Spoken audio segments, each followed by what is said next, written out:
어제 시장을 움직인 사건과 뉴스들 토대로 급등주 수사해보겠습니다. 급등수사본부 진행의 정은서입니다.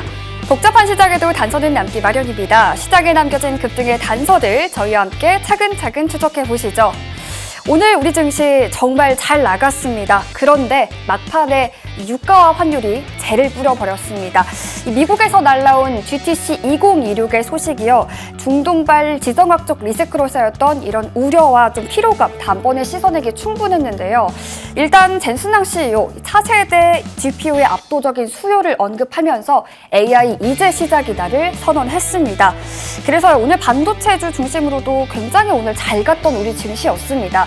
그런데 이제 장 막판에 갈 때쯤에 이라크 미국 대사관 공격, 드론 공격 소식이 들려오면서 유가가 다시 한번 급등하는 모습이었고요. 이에 따라서 환율도 다시 한번 1,500선을 위협하는 움직임 보이자 우리 증시 덩달아 조금 약한 모습이었습니다. 결국 우리 증시 전강 후 약의 모습으로 마감이 됐는데요. 그런데 또 내일 기대해 볼 만한 이슈들 아직 존재합니다. 내일은 AMD의 리사수 CEO가 방한해서 이 삼성전자와 네이버와 회동이 또 예정돼 있죠. 여기에 더해서 이제 삼성전자 내일 또 주총이 있습니다. 그리고 우리 정부의 이 자본시장 안정 간담회까지도 내일 좀 기대할 만한 재료로 볼 수 있겠는데요. 과연 이 내일의 재료들이 오늘의 이 아쉬운 재를 좀 풀풀 털어주는 그런 기회가 될지 오늘 급등수사본부에서 면밀하게 파헤쳐 보겠습니다. 코스피 마감지수 보러 가시죠. 네, 역시나 우리 코스피 오늘 5,700선에서 시작해서요. 장중에 고점 부근에서 좀 탄력을 이어갔습니다. 그런데 이렇게 유가와 환율이 급등하는 시점에부터 좀 상승폭을 반납하더니 결국에 1%대 마감했습니다. 5,640포인트로 코스피 마감했고요. 이어서 코스닥 시작 한번 보시면요. 코스닥 역시 오늘 시작 좋았습니다. 장중 계속해서 빨간불을 켜다가 정말 이 막판 들어서 하락 전환했습니다. 결국에 이 약보합권에서 마감했고요. 1,136포인트로 거래 마감했습니다. 이어서 코스피 수급도 보시면요. 오늘 기관 홀로 지금 코스피 지지해냈습니다. 외국인은 장중에 좀 사고팔고를 계속해서 반복했는데 결국에는 개인과 함께 매도 우위로 마감이 된대요. 이 코스닥 수급도 함께 보시죠. 코스닥 오늘 개인 홀로 이끌어 갔습니다. 역시나 외국인 계속해서 사고팔고 반복했는데 결국 기관과 외국인 함께 오늘 순매도 우위로 마감한 코스닥 시장입니다. 이어서 외국인 순매수 상위 종목 함께 보러 가겠습니다. 외국인 순매수 상위 종목 보러 가시면요. 네, 외국인들은 오늘 역시나 반도체주에 관심 많았습니다. 이 반도체 투톱 중에서 오늘은 삼성전자 이름 올리고 있는데 이 삼성전자, 엔비디아가 이제 GTC 2026에서 이 AI 수요 확인을 넘어서 또 삼성전자의 이 파운드리의 진가를 확인시켜 줬죠. 이 963를 삼성 파운드리에서 생산 중이다라고 밝힌 건데요. 이런 소식 들려오면서 오늘 반도체주 전반적으로 강했습니다. 삼성전자, 이수페타시스 그리고 HPSP까지 랭크가 돼 있고요. 특히 이 APR과 이수페타시스 같은 경우에는 겹치는 이슈가 있습니다. 이번 주 금요일로 예정되어 있는 영국 파이낸셜 타임즈의 이 스톡 익스체인지 지수 정기 리밸런싱을 좀 앞두고 있는데 지금 APR과 이수페타시스 같은 경우에는 중형주로 승격된다 이런 소식 들려오면서 또 오늘 외국인 순매수 상위 종목에 이름 올리고 있고요. 한화솔루션 지금 스페이스X와 더불어서 엔비디아가 우주 태양광 관련된 모멘텀으로 오늘 좋은 흐름 이어갔습니다. 또 삼성 SDI 오늘도 어제 이어서 이름 올리고 있고요. LS 일렉트릭까지 랭크되어 있는 모습 확인해 볼 수 있겠습니다. 이어서 기관 순매수 상위 종목 보러 가시죠. 네, 오늘 기관은요. 역시나 기관 순매수 상위 종목 보시면요. 네, 삼성전자 랭크돼 있습니다. 또 지금 주총 시즌과 맞물려서 자사주 소각에 좀 희망을 얻고 있는 SK스퀘어 그리고 KB금융, 한국금융지주까지 확인해 볼 수 있겠죠. 그리고 GTC 2026에서 또 현대차와의 협력 소식도 들려오면서 오늘 현대차 그룹주 강했습니다. 기아와 함께 현대차 랭크되어 있는 모습 확인할 수 있겠고요. 리가켄바이오 같은 경우에는 오늘 코스닥 바이오 액티브 ETF 출시됐죠. 리가켄바이오 오늘 굉장히 증권가의 호평도 많이 나오면서 강한 흐름 이어갔습니다. 이어서 이제 애프터마켓 시세 확인으로 가시면요. 네, 오늘 애프터마켓 시세에서도 지금 MLCC 수요 급증에 수혜 기대감 받고 있는 삼성전기 그리고 하나솔루션, 태양광, 우주태양광 관련된 모멘텀으로 계속해서 애프터마켓에서 시세 이어가고 있고요. 이수페타시스까지 시세 이어가고 있는 거 확인해 볼 수 있겠습니다. 그리고 코스닥 종목에서 보시면 상하프로탱크, 사면, 그리고 한스바이오미드 바이오 종목, 그리고 두산테스나 이 소부장 종목 오늘 여전히 애프터에서도 시세 이어가고 있는 거 확인해 볼 수 있겠습니다. 이어서 거래량 상위 종목도 보시면요. 삼성전자와 미래에셋생명 오늘도 어제 이어서 오늘도 애프터마켓에서도 계속해서 거래량 실리고 있습니다. 또 하나솔루션, SK이터닉스, 대체에너지, 태양광 관련된 종목들 계속해서 랭크돼 있고요. 또 코스닥에서 보시면 KMW, 통신주도 오늘 굉장히 강했는데 애프터에서 거래량 실린 모습 확인해 볼 수 있겠습니다. G2G 바이오 같은 경우에도 바이오 종목 오늘 종목 이슈 받았는데요. 계속해서 애프터마켓에서도 확인해 볼 수 있겠습니다. 오늘 이렇게 시장 한번 정리해봤습니다. 내일장 어떻게 전략 세워봐야 할지 급등수사본부 본격 출발합니다.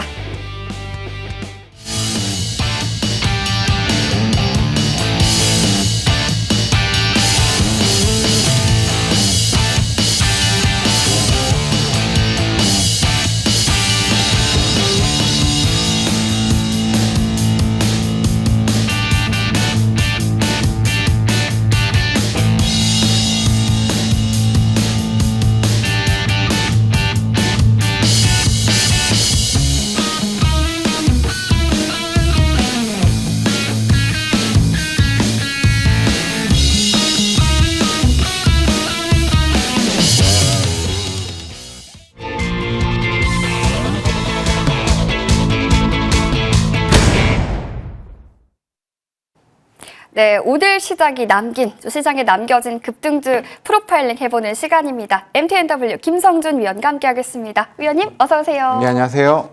네, 오늘은 좀 AI발 훈풍에 막판에 들어서 조금 재를 끼얹은 그런 증시였습니다. 이 전광후약 마감했는데요. 오늘 시장 프로파일링 단서 띄워주시죠. 네, 중동 피로감 감소 중입니다. 맞습니다. 사실 지금 전쟁이 한 2주, 3주째 돼가는 것 같은데 악재 유효 기간이 좀 다 되어가는 걸까요? 그래도 이 전보다는 조금 지정학적 리스크에 영향을 덜 받는 모습이에요. 어떻게 보셨나요? 예, 사실 뭐 전쟁은 진행 중이죠. 현재도 감소 중인 것이고 아직 완벽하지는 않습니다. 뭐 현재도 원달러 환율이 1,500원에 근접할 정도로 불안감도 있고 특히 유가 여전히 높은 그 고공행진을 지금 하고 있는 그런 모습들이고요. 여전히 뭐 대외 환경 불확실한 상황 속에서 외국인들도 아직은 좀 이렇게 매도로 일관하고 있는 그런 모습도 있기 때문에 모든 게 완벽하게 안정을 찾지 못했습니다만 그래도 이전보다는 확연히 전쟁 리스크들은 좀 감소하고 있는 모습들이고요.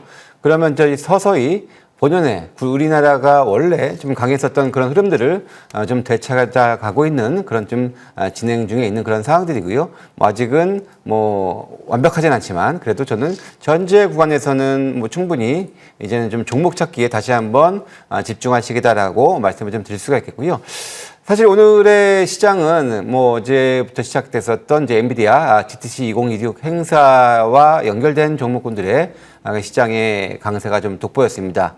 자, 물론 오늘 뭐 장 초반 대비는 좀 약세로 마무리가 되긴 했습니다만은 반도체 투톱의 안정감 거기에다가 또 더불어서 뭐 삼성전기 뭐 예상보다는 빨리 일본의 무라타가 MLCC 가격 인상을 단행을 했습니다. 그러면서 삼성전기 역시도 뭐 추후 가격 인상 기대감까지 더해지면서 강세를 좀 보이기도 했었고, 자, 아무튼 뭐 이런 대형주들의 중심이 되면서 오늘 지수를 좀 일부 견인을 하긴 했던 그런 모습인데요.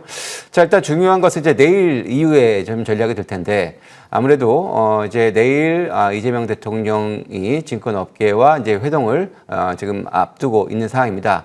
아마 이제 내일 오후경부터 진행할 것으로 예상이 되고 있는데, 뭐 이제 기존의 코스닥 활성화에 대한 그런 기대감들, 또 이전에 이미 발표했었던 3차 상법 개정안들의 조기 시행 여부들, 또 중복 상장과 관련된 얘기들, 뭐 등등의 여러 가지 얘기들을 뭐 전문 투자자 그리고 또 개인 투자자들까지 같이 해서 협의를 지금 하고 있는 모습들도 좀 진행될 예정이고요. 사실 오랜 기간 수고해 왔었던 이런 코스닥 시장의 이런 활성화에 대한 기대감들 좀 있기 때문에 뭐 코스닥 시장에 뭐 내일 이후에 상대 강세도 한번 기대를 해볼 수 있는 흐름도 한번 주목해 볼 필요가 있겠고요. 특히 뭐 여전히 이제 19일까지 진행되고 있는 이제 엔비디아 GTC 2016, 역시 엔비디아의 지속적인 그런 이슈들이 섹터별로 돌아가면서 또 이제 가능성들도 여전히 좀 존재하고 남아있는 부분들도 있겠고, 특히 19일 날 앞두고 있는 이제 마이크론의 실적 발표도 반도체 업계에 가장 더 주목하고 있는 그런 또 포인트도 존재하고 있습니다. 물론 오늘 현재 나스닥 선물 좀 약보합권 보여주고 있고 그런 기대감들이 계속해서 이어질지는 좀 더 주목해봐야 되겠습니다만, 그래도 상대적으로 조금 더 안정감 있는 섹터 반도체 쪽에 좀 더 집중되는 그런 흐름을 예상을 해볼 수가 있겠고요. 특히 요즘에 제가 눈여겨보는 것이 주주총회가 이제 본격적으로 시작이 되는데, 주총을 앞두고 최근 물론 이제 전쟁 여파로 주가가 좀 흔들리긴 했습니다만은 주총 앞두고 여러 가지 이제 주주 환원 정책들을 조기에 발표하는 회사들도 많이 지금 등장하고 있고, 상대적으로 그런 회사들의 주가가 보다 더 견조한 흐름을 좀 보여주고 있는 것 또한 사실입니다. 그래서 아마도 이런 것들은 노력들은 지속될 것이고, 기본적으로 투자자들의 그 눈높이가 많이 올라가 있는 만큼 거기에 어느 정도 부합할 수 있는 것들을, 대책들을 계속해서 좀 많이 지금 나올 수밖에 없는 그런 또 시즌입니다. 그래서 그런 쪽에 좀 촉각을 맞춰서 그런 관련된 그런 기대감들이 있는 부분들, 또 주총 시즌에 항상 또 나올 수도 있는 경영권의 이런 또 다툼들, 이런 것들도 있을 부분들도 있기 때문에 그런 것들을 중심으로 한번 눈여겨보는 전략도 상당히 좋은 포인트가 될 것 같습니다.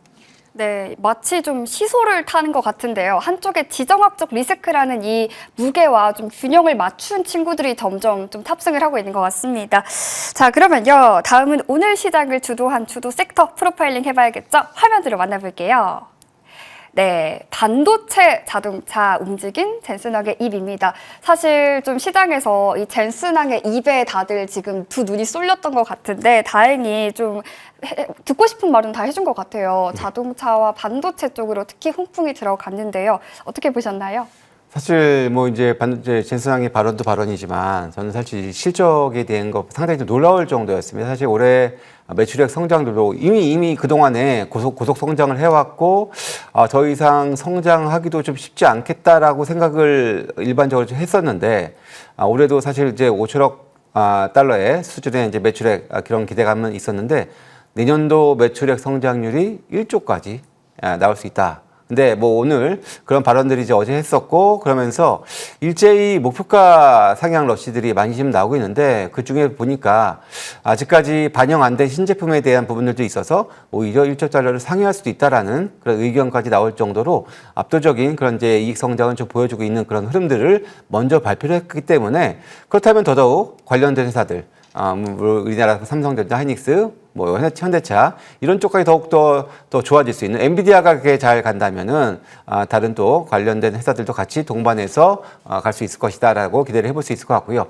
특히나 삼성전자는 발언 중에도 감사하다라는 표현을 직접 또 하기도 했었고요. 거기다가 또 이제 그록3 같은 그런 부분들의 또 이제 생산도 또 기대감들이 있는 부분들 충분히 있고요. 특히 하이닉스 같은 경우에는 이미 이전부터도 계속해서 그런 기대감은 있었습니다만은, 미국에서 이제 ADR 발행 계획 까지도 발표를 좀 하기도 했었습니다. 아무래도 이렇게 좀 발행이 되면은 아무래도 한미간, 특히 마이크론은 후발주자입니다만은 높은 밸류를 좀 받고 있는 부분들이기 때문에 그런 좀 ADR의 상장을 통해서 좀 더 제값 찾기를 할 수 있을 가능성도 충분히 한번 기대해 볼 수 있는 모멘텀 될 수 있고, 또 이제 필라델피아 반도체 지수 편입도 충분히 가능한 이런 측면이기 때문에 그런 차원에서의 한번 또 기대도 해볼 수 있는 중요한 포인트가 있었고요.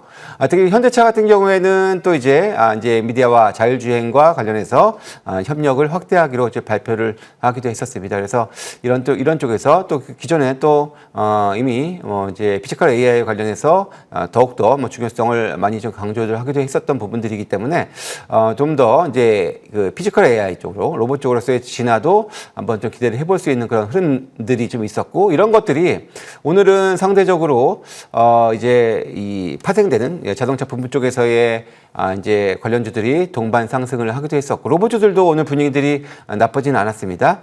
그런 측면을 감안해 봤을 때, 또 내일 또 이제 코스닥 활성화까지 더해졌을 때 로봇주도 한번 내일도 시세를 한번 주목을 해볼 필요도 있겠다라는 그런 또 생각도 좀 드는 그런 상황이었습니다. 네, AI와 로봇 또 자율주행까지 좀 재료가 골고루 포진했던 그런 시장이었던 것 같습니다. 자, 그럼 이번에는요, 김성준 위원이 컨택한 내일장을 주도할 프로파일링 섹터 확인해 보겠습니다. 네, 빅사이클 기대감 활활 통신장비인데요. 맞습니다. 또 오늘 OFC 2016이 개막을 하기도 하는데 최근에 좀 국내외 통신 밸류체인이 굉장히 강세인 상황에서 이제 다양한 차세대 광통신 기술까지 엿볼 수 있는 것 같아요. 어떻게 전망하시나요? 사실 되게 이 크게 주목받는 것이 한 두 번째 정도가 됩니다. 작년에 이 OBBA 그 법안 통과 이후에 AT&T가 이제 기존의 캐펙스의 2.5배 되는 큰 폭의 투자, 향후 5년간 370조의 거대 규모의 투자를 발표를 했습니다. 근데 사실 뭐 AT&T가 미국의 독점 통신권자는 아니고요. 버라이즌과 티모바일 등등의 그런 이제 3사가 과점하고 있는 사항들이고 기타 소수의 사업자들이 좀 존재하고 있는데요. 우리나라랑 비슷한 환경이라고 좀 볼 수 있겠죠. 아무래도 이제 SK텔레콤의 이제 상위 사업자가 존재하고 후발주자들도 같이 좀 존재를 하는데요. 쉽게 얘기해서 1등 업체가 이렇게 대규모 투자를 한다고 했을 때 2, 3위 업체들이 손 놓고 있지는 않을 겁니다. 같이 동반 투자를 하면서 시장에서 도태될 수는 없는 부분들이기 때문에 분명히 저는 이제 계속 이어져서 버라이즌, 티모바일도 이런 투자를 하게 될 것이다라고 저는 생각을 좀 하고 있습니다. 기존에 뭐 유무선 통신망은 뭐 기본이 될 테고 최근에는 이 광통신 뭐 이제 이쪽에 데이터 센터에서 많이 좀 활용도가 높아지고 있는 이런 분야도 투자를 지금 진행을 좀 계획을 발표를 했었고요. 특히 또 피지컬 AI 전용이라고 할 수 있는 5G SA, 5G 스탠드 얼롱에 대한 이런 또 전환 투자도 계속해서 좀 증가할 수 있는 이런 부분들, 이게 국제 제재도 많이 나오고 있어서 관련된 부분, 새로운 영역에서의 또 하나의 또 이제 영역에서의 투자가 나타나고 있는 부분들이기 때문에 아직은 이제 AT&T 정도만 시장에서 공개가 됐을 뿐, 그리고 기본적으로 한국과 미국 뭐 통신 인프라 투자 계획 아직 발표도 나오지 않았습니다. 그래서 여러 가지 이런 모멘텀들을 바탕으로 해서 올해부터 이익이 좀 폭발할 수 있는 그런 기대감들이 향후 뭐 AT&T가 5년간 투자한다고 했는데 뭐 수년간 계속해서 이런 투자들이 뭐 이어질 가능성이 있다라고 판단이 됩니다. 그래서 먼저 AT&T의 기존에 이런 수주 이력이 있었던 그런 회사들 HFR 그리고 솔리드 정도가 있는 사항들인데요. 뭐 둘 다 뭐 이미 주가 좀 많이 올라 있지만 저는 조금 쉬어가는 과정 중이라고 생각한 들은 그런 흐름이라고 생각이 들어서 이 두 업체도 여전히 뭐 관심 있게 봐야 될 것 같고요. 사실 우리가 잘은 뭐 알려지지 않았습니다만 삼성전자도 통신 장비 쪽에서 강자고요. 삼성전자는 2위 통신사 버라이즌의 주요 이제 공급하는 이제 메인 파트너사이기도 합니다. 그래서 삼성전자도 아직까지는 뭐 공급 계약이 크게 나오진 않고 있습니다만은 가능성은 충분히 열려 있고, 지금 그 1차 벤더 업체인 KMW, RFHIC 정도가 1차 벤더로 좀 등록이 되어 있습니다. 그래서 이 두 업체 역시도 삼성전자의 통신 장비 쪽에 이런 시장에 지금 그런 기대감을 같이 공조할 수 있는 그런 회사들로 한번 눈여겨보시면 좋을 것 같습니다. 네, 이렇게 변동성 장세 속에서도 굉장히 강했던 통신 장비주에 대해서도 계속해서 좀 관심을 가지고 가야 될 것 같습니다. 자, 그럼 이번에는요, 김성준 위원의 수익률 사건 파일 열어보고 가겠습니다. 네, 김성준 위원의 수익률 탑5 종목입니다. 저희 방송에서 소개해주신 대부분의 종목들 목표가 달성하고도 좋은 수익률 이어가고 있습니다. 메지온 91.4% 수익률 기록 중이고요. SFA 반도체 41.9% 상승률입니다. 또 토모큐브와 유니셈 역시 좋은 수익률 이어가고 있고요. 이번 달에 소개해주신 RF 머티리얼즈도 지금 좋은 수익률 이어가고 있습니다. 저희는요, 이 중에서 몇 가지 종목들 좀 점검 받고 갈 텐데요. 이 종목 변동성 장세도 굉장히 강했습니다. 오이솔루션 점검 부탁드릴게요. 예, 이제 이게 3개월이 좀 넘어서 네. 아마 저기 수익률표에는 이제 오늘부터 빠진 것 같긴 한데요. 사실 이것도 마찬가지 통신 장비 회사고요. 광트랜시버 관련된 회사입니다. 사실 이 광트랜시버가 이제 데이터 센터에서 활용도가 지금 커지고 있는 그런 사항들이고, 관련된 국내에서는 지금 뭐 시장 점유율 1위 업체가 바로 오이솔루션이라고 보시면 될 것 같습니다. 사실 근데 아직까지 그렇게 매출이 그렇게 크게 관련해서 늘지는 않고 있습니다. 여전히 뭐 기대감을 갖고 있는 분야라고 할 수가 있겠고요. 앞서서 제가 이제 통신 인프라 투자 투자에 대한 그런 것들이 아직까지는 발표가 되지 않았다라고 말씀을 드렸는데요. 그건 이제 기본으로 좀 깔려 있는 매출이 된다라고 보시면 되고, 올해 그런 것을 통해서 올해부터 이제 큰 폭의 이익 개선, 아마 내년에 더 크게 폭발할 것으로 좀 생각을 좀 들고요.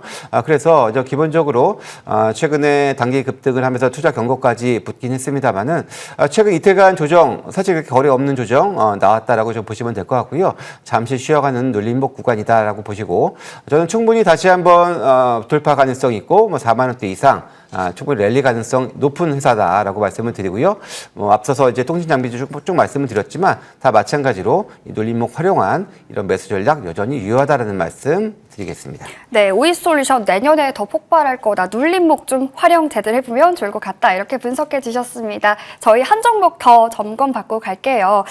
이번에는요, SFA 반도체입니다. 1월 7일에 추천해 주셨는데요. 이 종목도 굉장히 좋은 지점에서 공략을 해 주셨잖아요. 점검 부탁드릴게요. 예, 사실 뭐 초반에 강한 랠리를 좀 보인 이후에 최근에 한 이 2달간은 좀 이제 쉬어가고 있는 흐름을 좀 보여주고 있는데, 사실 오늘 두산 테스나가 상당히 좀 강한 시세를 좀 보였습니다. 그래서 어찌 보면 좀 후발주자긴 하고, 왜냐하면 또 이익도 작년까지는 좀 부진했습니다. 아무래도 지금 저가 수주분을 지금 소화하는 그런 과정 중에 있었는데요.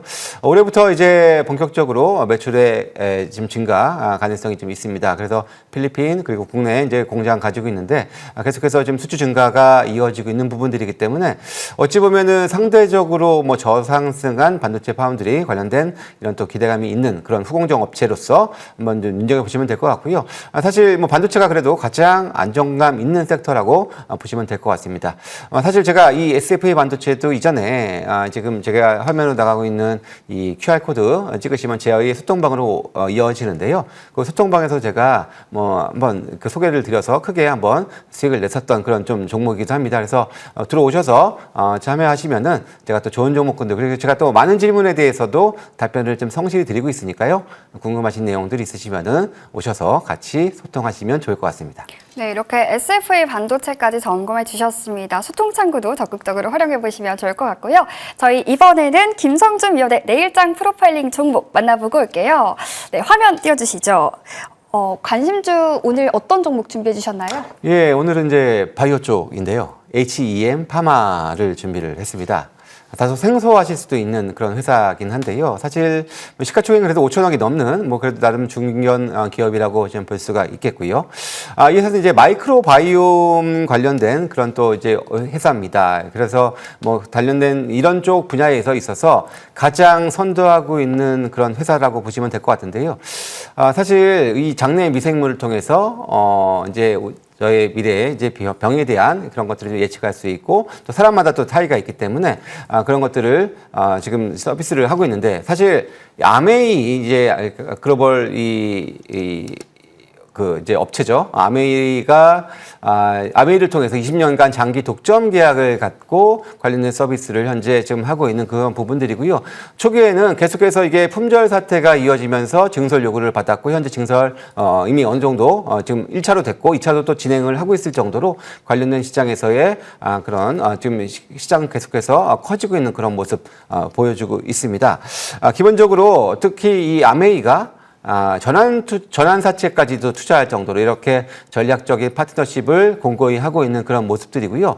또 아메이를 통해서 올해 상반기 내에 또 일본 또 진출을 합니다.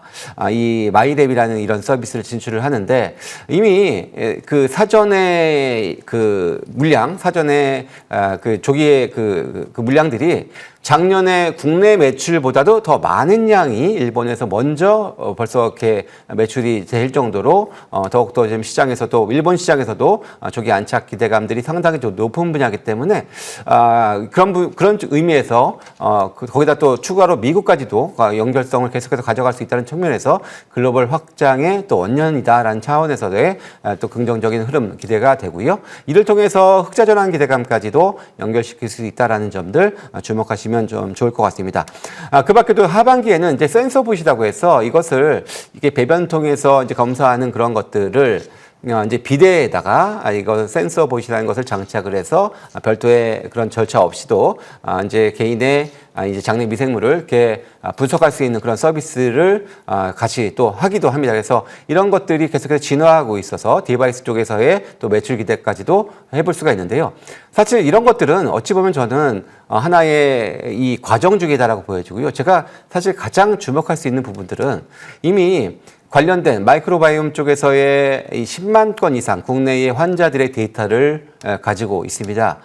사실 이 AI, 의료 쪽에서도 AI가 많이 활성화되고 있는 그런 시장인데 관련된 이 데이터 확보 면에서는 글로벌 압도적 1위입니다. 계속해서 일본 또 향후 미국까지 연결 이어질 수 있으니 더욱더 이 데이터베이스의 확보에는 유리할 수 있다는 부분들인데요.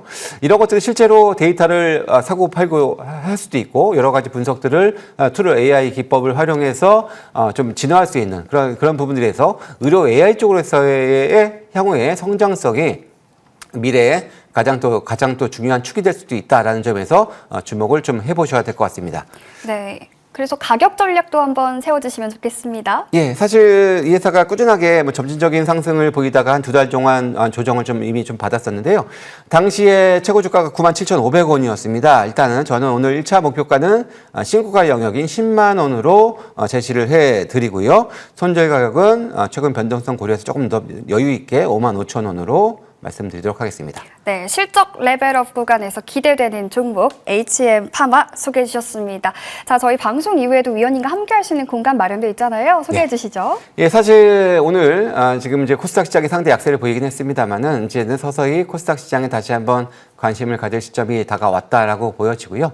그래서 오늘 제가 그 통신 장비 쪽도 말씀을 드렸지만 좀 더 디테일하게 제가 전략들, 종목들까지 좀 말씀을 드리고요. 이 밖에도 또 주목을 해봐야 될 섹터들이 몇 있습니다. 그래서 그런 것들 또 관련된 종목들에 대해서 생생하게 또 풀어드리는 시간 진행을 할 테니까요. 많은 참여하셔서 또 좋은 정보 받아가시길 바라겠습니다. 네, 6시 반입니다. 잠시 후인데요. 위원님과 함께 할 수 있는 무료 방송 준비했습니다. 포털 사이트에 급등수사본부 검색하시면 무료 방송 참여하실 수 있으니까요. 여기서 위원님과 양방향으로 전략 세워보시면 좋겠습니다. 자, 저희 김성준 위원님은 여기서 보내드리도록 하겠습니다. 위원님, 오늘 말씀 감사합니다.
이번에는 차트를 통해 급등주 시그널 찾아보는 급등주 CSR 시간입니다. 오늘 임광빈 위원과 함께하겠습니다. 위원님 어서 오세요. 네, 반갑습니다.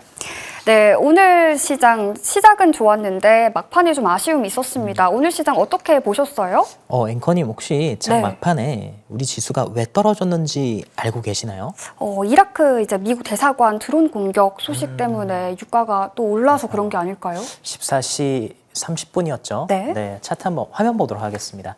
자, 오늘 지수 차트를 우리 시청자님들과 한번 쭉 볼게요. 자, 제 화면을 한번 보도록 하겠습니다. 코스피 코스닥 그리고 선물의 하루의 흐름인데요. 자, 이 흐름을 보시게 되면 이거 말고요. 제 화면을 띄워주세요. 컴퓨터 화면. 이 화면을 보시게 되면 오늘 아침 9시부터 이제 16시까지의 흐름 한번 보도록 하겠습니다. 전체 화면을 띄워주세요. 제 컴퓨터 화면입니다. 제 컴퓨터 화면에 자료를 띄워주세요. 네, 시장 등락, 당일 등락을 우리가 볼 텐데요. 오늘 우리나라 주식시장은 전일 미국장에 국제유가가 하락을 했습니다. 제가 유가가 하락하는 게 굉장히 중요하다고 말씀을 드렸는데요. 유가가 90불을 넘어가게 되면 시장은 변동성이 커지게 됩니다. 자, 근데 유가가 90불 이하로 아직은 떨어지진 않고 있어요. 자, 화면 볼게요. 자, 이 화면은 오늘 당일의 등락이에요. 보시면 이 구간 있죠? 이 구간. 네, 이 구간이 14시 30분 이후입니다. 무슨 일이 있었냐면 유가가 갑자기 쭉 치고 올라갔어요. 실시간 26년 4월 물의 크루드 오일이 상승 방향으로 치고 올라가면서 이런 그림이 나타났습니다. 어제 국제유가가 103불에서 시초가를 102불에서 103불 사이에서 해서 93불까지 떨어졌어요. 1000틱이 넘게 빠졌고 고가 대비 10% 넘게 떨어졌습니다. 그래서 미국 시장이 환호했죠. 그래서 우리나라는 코스피가 2.9%, 코스닥은 1.7% 상승하고 시작했습니다.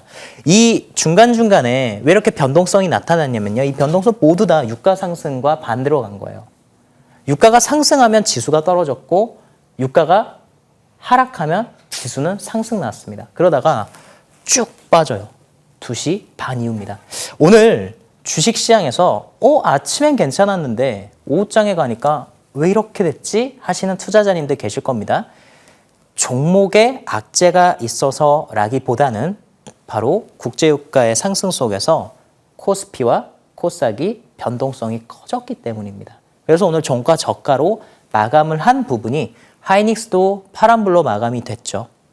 그리고 대체적으로 반도체 소부장 기업들이 좋았다가 아쉽게 마무리 지은 이유, 그리고 바이오 주식들도 파란불이 나온 이유가 되겠습니다. 즉, 유가가 올라서 그렇다. 제가 지난주에 이 방송에서 핵심 한마디 말씀드렸죠. 국제유가가 90불 넘어갔는지 지켜보시고 국제유가가 100불 넘어갔는지 지켜보시자 말씀드렸습니다. 아직까지 중동 쪽에서 원유 공급의 문제가 해결될 만한 사건들이 명확하게 발생하지 않고 있죠. 그래서 변동성은 계속 있겠지만 중요한 것은 어떤 것이 중요하냐? 자, 화면 보도록 하겠습니다. 코스피입니다. 네, 코스피 시장 박스권이요, 박스권. 박스권입니다. 이렇게 박스권을 계속 그려갈 거예요. 박스권을 그려갈 겁니다. 두 번째 코스닥을 보도록 하겠습니다. 자, 코스닥은 코스피보다 고점에 가까이 있죠. 잘 보세요. 코스피는요, 고점이 여기예요. 그리고 현재 가격이 이 가격입니다. 이만큼 벌어져 있어요. 코스닥 보겠습니다. 고점 근처에 있죠. 코스닥이 먼저 돌파가 나올 가능성이 높습니다. 자, 시장이 안정화되는 타이밍은 미국과 이란의 물리적 충돌이 감쇄될 때, 또는 화해하자라는 이야기가 나올 때, 또는 유가가 다시 떨어지는 구간. 그러니까 유가가 지금 오르는 이유는 공급의 물리적인 차질을 빚는 사건들이 중동에서 일어나기 때문입니다. 호르무즈 해협이 막혔어요. 공급에 문제가 생기죠. 주변의 산유국들의 저장시설을 공격합니다. 공급에 문제가 생기죠. 이러한 이유 때문에 유가가 상승하는 것인데요. 이러한 상승을 할 수 있는 원인들이 제거가 되고 해결이 될 때 지수가 상승하는데, 그렇게 상승하게 되면 전쟁 랠리가 펼쳐질 겁니다. 자, 전쟁 랠리가 무엇이냐면요. 과거에도 이런 일들이 많았어요. 특히 중동 쪽에 군사 분쟁이 있었을 때 1990년도 초 걸프전, 2003년 이라크전, 이런 것들 생각하시면 되는데요. 중동 쪽에 이제 이슈가 생기게 되면 유가가 급등해요. 그리고 시장은 어떻게 됐었냐. 처음에는 놀래죠.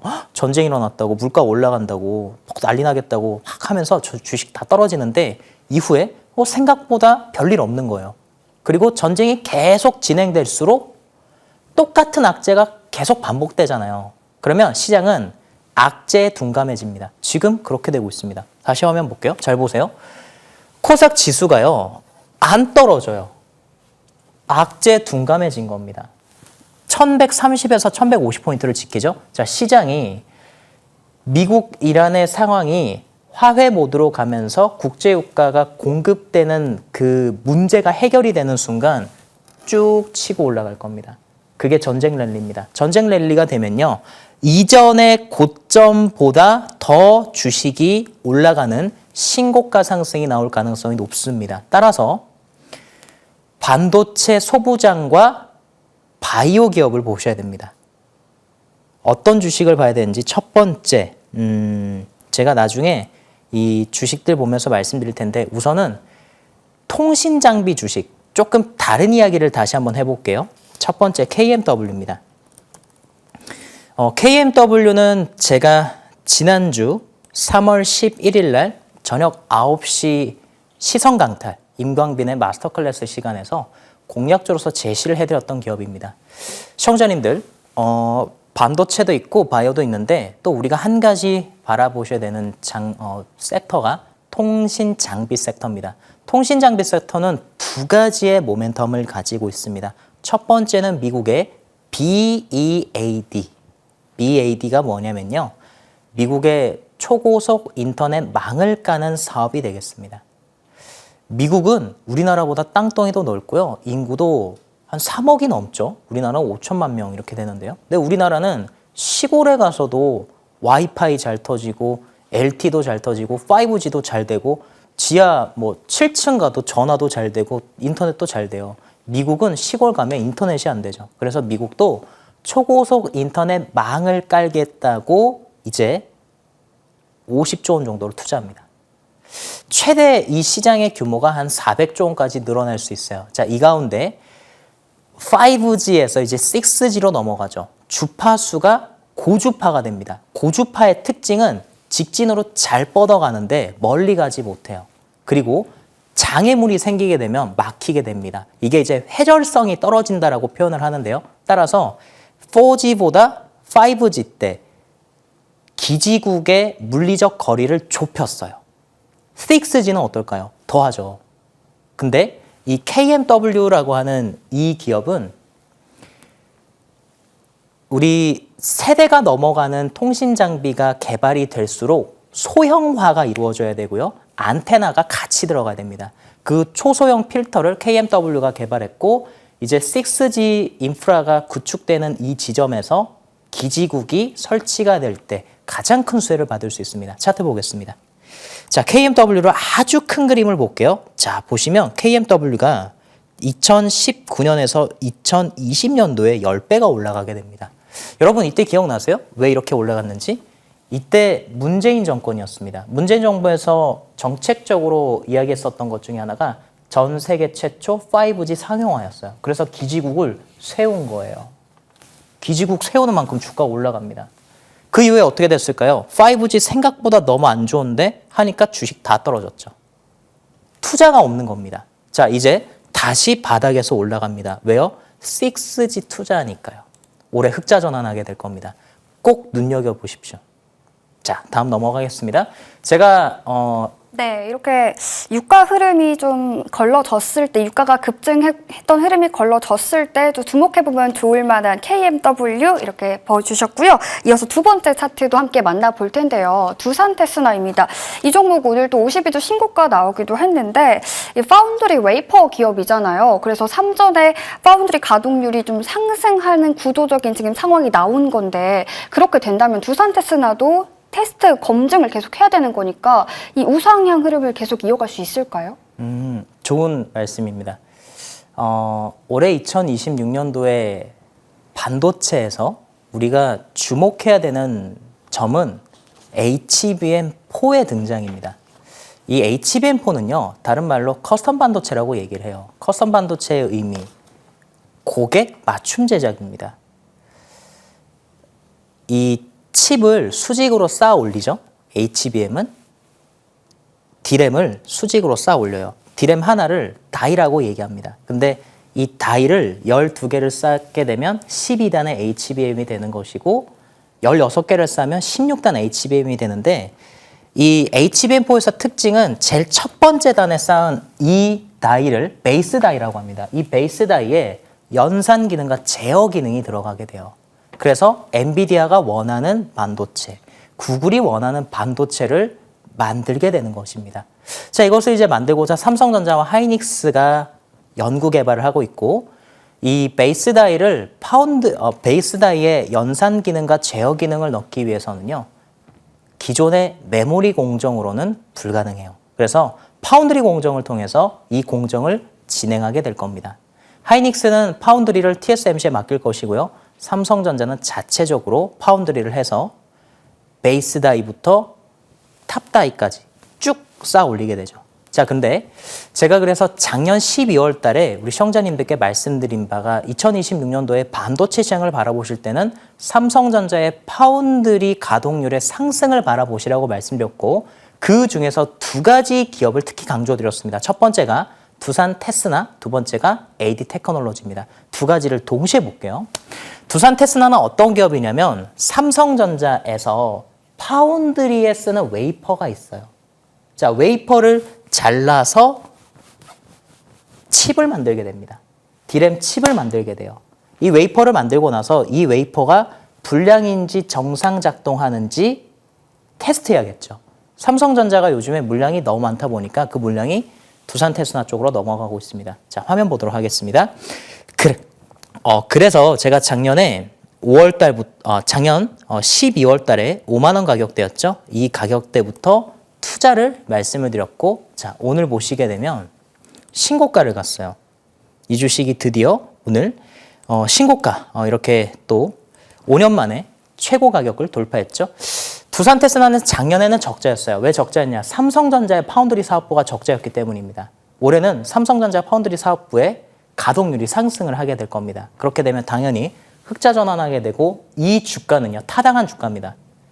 자, 그리고 다음 종목 보겠습니다. 이 종목과 같이 봐야 되는 게 AD 테크놀로지라고 하는 기업이에요. AD 테크놀로지는 삼성전자의 파운드리의 디자인하우스 1번 파트너입니다. 자, 이게 어떤 기업이냐면요, 구글과 엔비디아가 삼성전자에 설계 도면을 줘요. 이렇게 반도체를 만들어 달라고 이제 설계 도면을 주면 삼성전자 공정 라인이 있겠죠. 그 공정 라인에 이 설계 도면 그대로 못 만듭니다. 삼성전자 공정 라인에 맞는 맞춤 디자인을 다시 해야 돼요. 그걸 누가 해주냐면 AD 테크놀로지가 해주는 겁니다.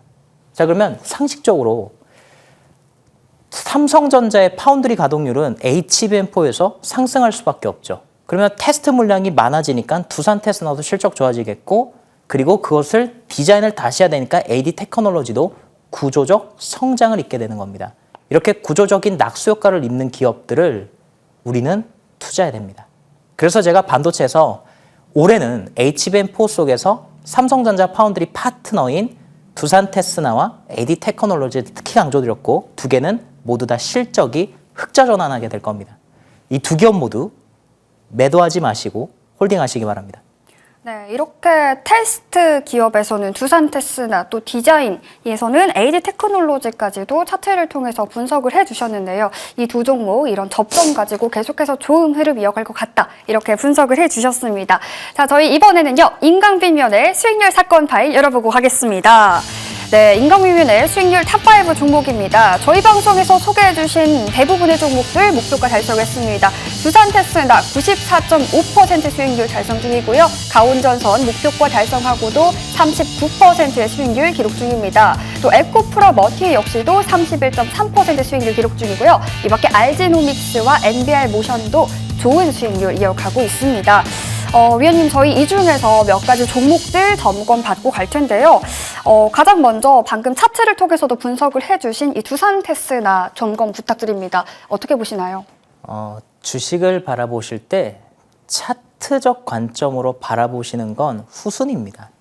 이 기업이 가진 내용이 어떤 내용인지, 왜 주식이 오르고 있는지, 앞으로 더 오를 수 있는 이유가 무엇인지를 아는 게 중요한데요.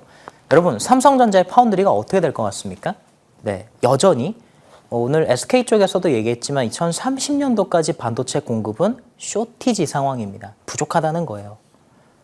수요가 너무 많습니다. 너도 나도 다 삼성전자 찾고 있고 하이닉스도 찾고 있어요.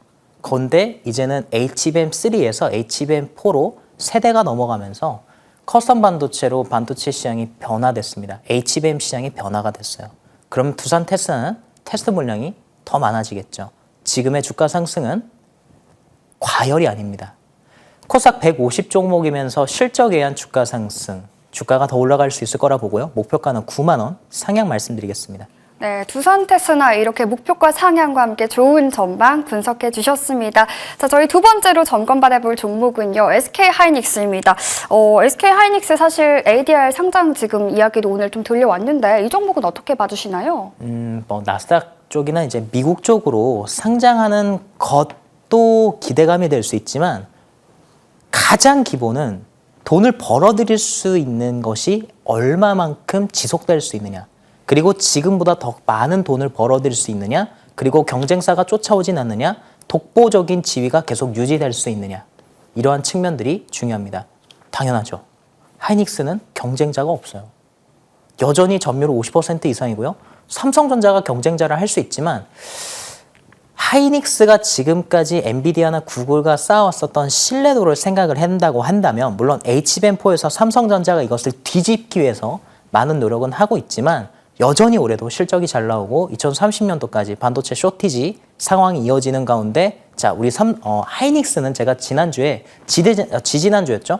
주가가 급락했었을 때 매수 관점을 말씀드렸습니다. 자, 그런데 하이닉스에서 이제 중요한 내용은 무엇이냐면 하이닉스 자체가 문제가 아니라 코스피의 위치가 문제입니다.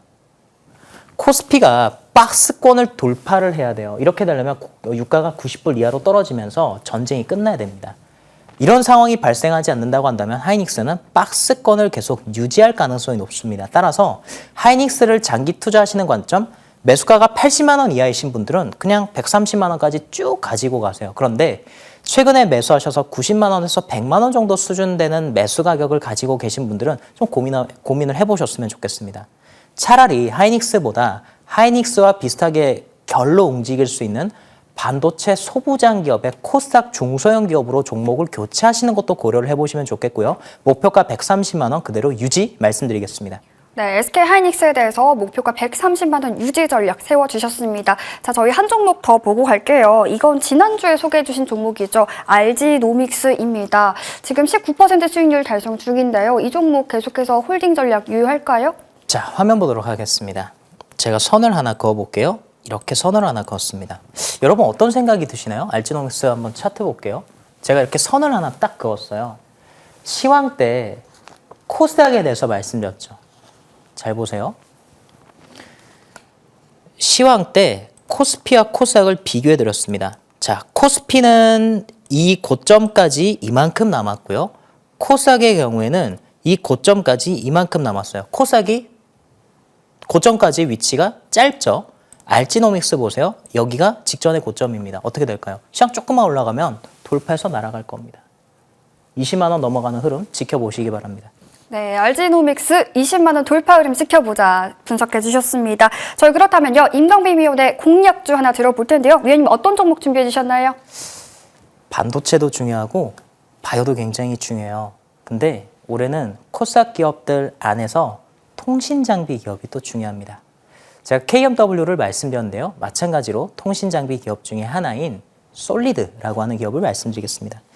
솔리드는 원천 기술 중에 하나가 DAS, 분산형 안테나 시스템을 보유한 것입니다. 이게 이제 뭐냐면요. 지하 막 5층, 지하 7층, 지하 8층 가도 여러분 인터넷 잘 됩니까? 안 됩니까? 잘 되죠. 왜 잘 되냐면 솔리드에 이 분산형 안테나 시스템이 깔린 빌딩이기 때문에 그렇습니다. 솔리드는요, 깊숙이 아주 오진 곳에서도 인터넷망이 통신이 터질 수 있게끔 하는 안테나 시스템을 개발해서 납품하고 있습니다. 근데 미국에서 초고속 인터넷망이 깔리는 가운데 솔리드가 미국의 통신사 중 하나인 버라이즌의 또 고객사로 있습니다. 어떻게 될까요? 수혜를 받을 수 있겠죠. 화면 보겠습니다. 자, 그래서 솔리드 저평가입니다. 화면 쭉 보세요. 전체 차트 크게 놓고 보시면 지난 20년 동안 고점은 13,000원 가격대입니다. 실적으로 이 가격 돌파할 가능성이 높습니다. 그래서 1차 목표가는 15,000원, 손절은 10,000원 말씀드리겠습니다. 네, 솔리드 목표가 돌파할 가능성 크다. 1차 목표가 15,000원 제시해 주셨습니다. 저희 오늘 임광비 위원과 함께한 시간은 여기고요. 급등수사본부가 준비한 시간도 여기서 인사드리도록 하겠습니다. 시청해주신 여러분 고맙습니다.